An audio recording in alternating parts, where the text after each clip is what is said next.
اس clip میں قرآن پاک کی سورہ فرقان کی آیت نمبر 40 سے 42 تک کی تلاوت، ترجمہ قرآن اور تفسیر قرآن صراط الجنان آپ سماعت فرمائیں گے۔ بسم اللہ الرحمن الرحیم۔ ترجمہ: اللہ کے نام سے شروع جو نہایت مہربان رحمت والا ہے۔ وَلَقَدْ أَتَوْا عَلَى الْقَرْيَةِ الَّتِي أُمْطِرَتْ مَطَرَ السَّوْءِ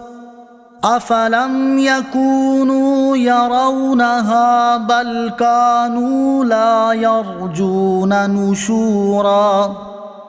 ترجمہ: اور بے شک یہ اس بستی پر ہو آئے ہیں جس پر بری بارش کی گئی، تو کیا یہ اس بستی کو نہیں دیکھتے بلکہ یہ مرنے کے بعد اٹھنے کی امید نہیں رکھتے۔ وَلَقَدْ أَتَوْا، اور ضرور یہ ہو آئے ہیں، یعنی کفار مکہ شام کی طرف اپنے تجارتی سفروں میں بار بار اس بستی سے گزر چکے ہیں جس پر پتھروں کی بری بارش کی گئی تھی۔ تو کیا کفار مکہ سفر کے دوران اس بستی کو اپنی آنکھوں سے نہیں دیکھتے تھے تاکہ ان کے انجام سے عبرت پکڑتے اور ایمان لاتے؟ بلکہ ان لوگوں کا حال یہ ہے کہ یہ مرنے کے بعد دوبارہ زندہ کیے جانے کے قائل ہی نہیں کہ انہیں آخرت کے ثواب و عذاب کی کوئی پرواہ ہوتی تو پھر ہلاکت کے آثار دیکھ کر یہ کس طرح عبرت حاصل کرتے اور ایمان لاتے۔ اس آیت میں جس بستی پر پتھروں کی بارش ہونے کا ذکر ہوا اس سے مراد صدوم نامی بستی ہے، جو کہ حضرت لوط علیہ السلام کی قوم کی 5 بستیوں میں سب سے بڑی بستی تھی۔ حضرت لوط علیہ السلام کی قوم کی بستیوں کے بارے میں مفسرین کا ایک قول یہ ہے کہ 5 بستیوں کو ہلاک کر دیا گیا، اور ایک قول یہ ہے کہ ان بستیوں میں سب سے چھوٹی بستی کے لوگ تو اس خبیث بدکاری کے عامل نہ تھے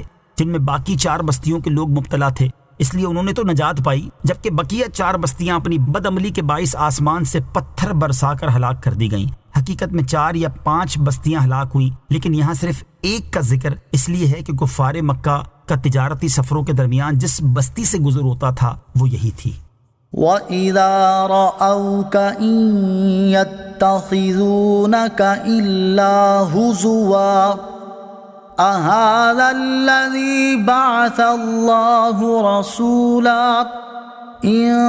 كَادَ لَيُضِلُّنَا عَنْ آلِهَتِنَا لَوْلَا أَن صَبَرْنَا عَلَيْهَا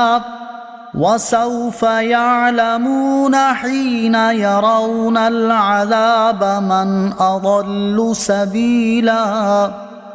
ترجمہ: اور جب آپ کو دیکھتے ہیں تو آپ کو ٹھٹھا مذاق بنا لیتے ہیں اور کہتے ہیں کیا یہ وہ شخص ہے جسے اللہ نے رسول بنا کر بھیجا ہے، اور کہتے ہیں کہ قریب تھا کہ اگر ہم اپنے معبودوں پر ڈٹے نہ رہتے تو یہ رسول ہمیں ہمارے معبودوں سے بہکا دیتے۔ اور اللہ فرماتا ہے ان قریب یہ جان لیں گے جب عذاب دیکھیں گے کہ کون گمراہ تھا۔ وَإِذَا رَأَوْكَ، اور جب آپ کو دیکھتے ہیں، ارشاد فرمایا کہ اے حبیب صلی اللہ تعالی علیہ وآلہ وسلم جن مشرکین کے سامنے آپ نے سابقہ قوموں کے واقعات بیان فرمائے ہیں، یہ جب آپ کو دیکھتے ہیں تو آپ کو ٹھٹھا مذاق بنا لیتے ہیں اور کہتے ہیں کہ کیا یہ وہ شخص ہے جسے اللہ تعالیٰ نے اپنی مخلوق سے ہماری طرف رسول بنا کر بھیجا ہے۔ ان کادا، قریب تھا۔ اس آیت میں ارشاد فرمایا کہ وہ مشرکین مزید یہ کہتے ہیں کہ اگر ہم اپنے ان معبودوں پر ڈٹے نہ رہتے اور ان کی عبادت پر ثابت قدم نہ رہتے تو قریب تھا یہ نبی ہمیں ہمارے معبودوں سے بہکا دیتے۔ اس سے معلوم ہوا کہ سید المرسلین صلی اللہ تعالی علیہ وسلم کی دعوت اور آپ صلی اللہ تعالی علیہ وسلم کے اظہار معجزات نے کفار پر اتنا اثر کیا تھا اور دین حق کو اس قدر واضح کر دیا تھا کہ خود کفار کو اقرار ہے کہ اگر وہ اپنی ہٹ درمی پر جمے نہ رہتے تو قریب تھا کہ بت پرستی چھوڑ دیں اور دین اسلام اختیار کریں۔ خلاصہ کلام یہ ہے کہ دین اسلام کی حقانیت ان پر خوب واضح ہو چکی تھی اور شکوک و شبہات مٹا ڈالے گئے تھے، لیکن وہ اپنی ہٹ درمی اور ضد کی وجہ سے ایمان قبول کرنے سے محروم رہے۔ وَسَوْفَ يَعْلَمُونَ، اور ان قریب یہ جان لیں گے۔ ارشاد فرمائے کہ ان قریب جب یہ لوگ آخرت کا عذاب دیکھیں گے تو اس وقت جان لیں گے کہ کون گمراہ تھا۔ یہ کفار کی اس بات کا جواب ہے جو انہوں نے کہی تھی کہ قریب ہے کہ یہ ہمیں ہمارے خداؤں سے بہکا دیں۔ یہاں بتایا گیا کہ بہکے ہوئے تم خود ہو اور آخرت میں یہ تمہیں خود ہی معلوم ہو جائے گا، اور رسول کریم صلی اللہ تعالی علیہ وسلم کی طرف تم نے جو بہکانے کی نسبت کی ہے وہ محض بے جا